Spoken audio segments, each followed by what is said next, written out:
নমস্কার বন্ধুরা, স্বাদে বাঙালিয়ানা চ্যানেলে স্বাগত।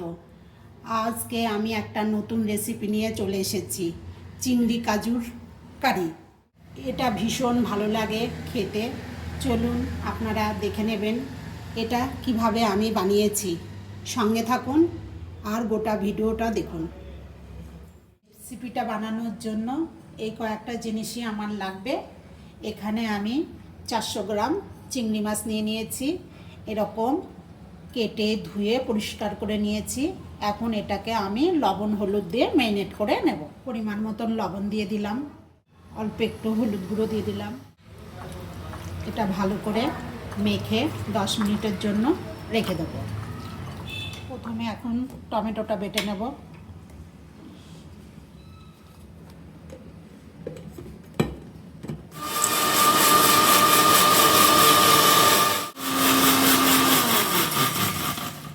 কয়েকটা কাজু নিয়ে নিলাম, 2 চামচ দই নেব। এটা একটা মিহি পেস্ট করে নেব।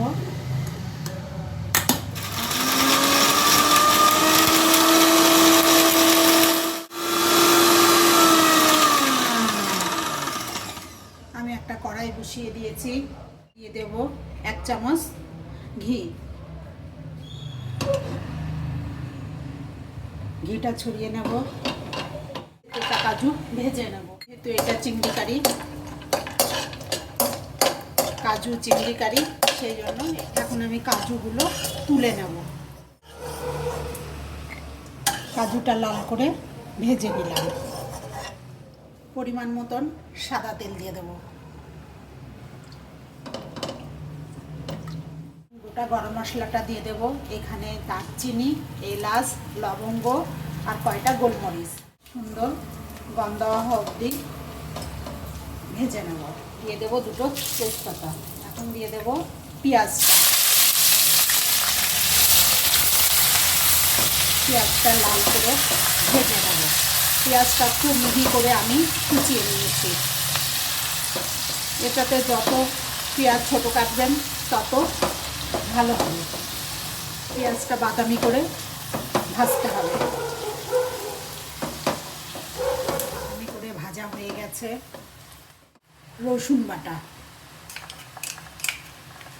1 চামচের থেকে একটু বেশি। 1/2 চামচ আদা বাটা। এটাতে রসুনের থেকে আদা কম দেব। একটু ভালো করে ভেজে নেব, আদা রসুনের কাঁচা গন্ধটা যাওয়া অবধি। এখন দিয়ে দেবো টমেটো বাটাটা। এটা একটু নেড়ে নেব, টমেটোর কাঁচা গন্ধটা যাওয়া অবধি। এই মশলা যত ভালো করে কষাবেন তত খেতে ভালো লাগে।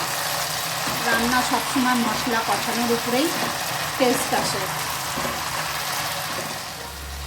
এখন আমি গুঁড়ো মশলাগুলো অ্যাড করব। দিয়ে দেবো পরিমাণ মতন লবণ, যেহেতু মাছেও লবণ দেওয়া আছে। দিয়ে দেবো হলুদ গুঁড়ো 1/2 চামচের মতন। হিটটা আমি কমায় রাখছি। এটা লাল লঙ্কার গুঁড়ো 1.5 চামচ। কাশ্মীরি লঙ্কার গুঁড়ো কালারের জন্য 1/2 চামচ। অল্প একটু 1 চামচের 4 ভাগের 1 ভাগ ধনে গুঁড়ো, 1 চামচের 4 ভাগের 1 ভাগ জিরে গুঁড়ো। খুব সামান্য দেব নামমাত্র।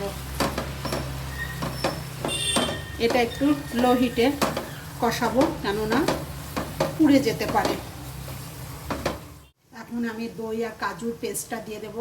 হিটটা একদম লো করে, না হলে যেহেতু দই আছে ফেটে যেতে পারে। এটাও মিলিয়ে নেব। যেহেতু কাজু চিংড়ি, সেখানে তো কাজু বেটে দিতেই হবে।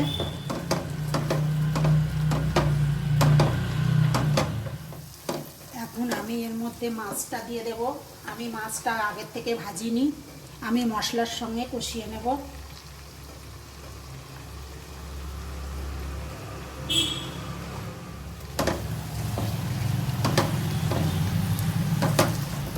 চিংড়ি মাছ বেশি ভাজলে রাবারের মতন হয়ে যায়, অল্পই ভাজবো।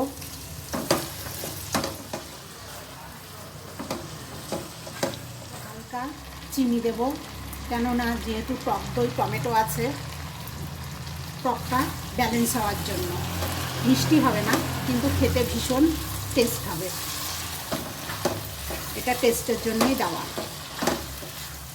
এই যে আমার চিংড়ি কষানোটা হয়ে গেছে, দেখুন বন্ধুরা কি সুন্দর তেল বেরিয়ে গেছে।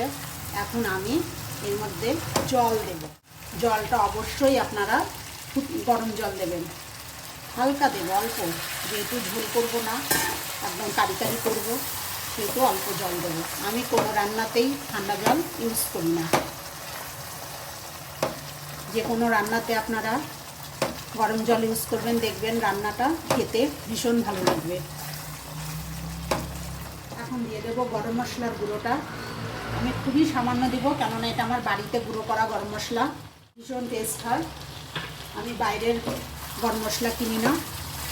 একবার হলো বাড়িতে গরম মশলা বানিয়ে দেখবেন, রান্না আলাদা একটা স্বাদ আনে। আমার রান্নাটা মোটামুটি হয়ে আসছে। দিয়ে দেবো 1 চামচ ঘি, আর দিয়ে দেবো ভাজা কাজুগুলো। কাজুগুলো এই কারণেই পরে দিলাম, ঘিয়ে ভাজা তো, ক্রিস্পি হওয়ার জন্য কাজুগুলো পরে দিলাম, আগে দিলে নেতিয়ে যেত। দেখুন কত সুন্দর কালার এসেছে। একবার হলো আপনারা বাড়িতে এরকম খেয়ে দেখবেন বানিয়ে, খুব টেস্ট হয়। অল্প সময়ে সুন্দর একটা রেসিপি। সবাই তো চিংড়ির অনেক রকম রেসিপি খায়, একবার হলো কাজু চিংড়ি খেয়ে দেখবেন। এটা ভাত, রুটি, পোলাও, ফ্রাইড রাইস প্রত্যেকের সঙ্গেই জমে যাবে। রান্নাটা কমপ্লিট। দেখুন কত সুন্দর তেল বেরিয়ে গেছে। রান্নাটা এরকম শুকনো শুকনোই হবে, তাহলেই খেতে ভালো লাগবে। এখন আমি গ্যাসটা অফ করে দেব, তারপরে আপনাদের সার্ভ করে দেখাচ্ছি। এই যে বন্ধুরা, সার্ভ করে দেখালাম কেমন হয়েছে।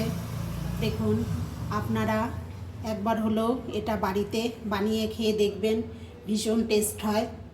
প্রথম থেকে শেষ অবধি দেখার জন্য অনেক ধন্যবাদ। লাইক, শেয়ার, কমেন্ট করতে ভুলবেন না। আবার আসবো ফিরে নতুন কোনো রেসিপি নিয়ে।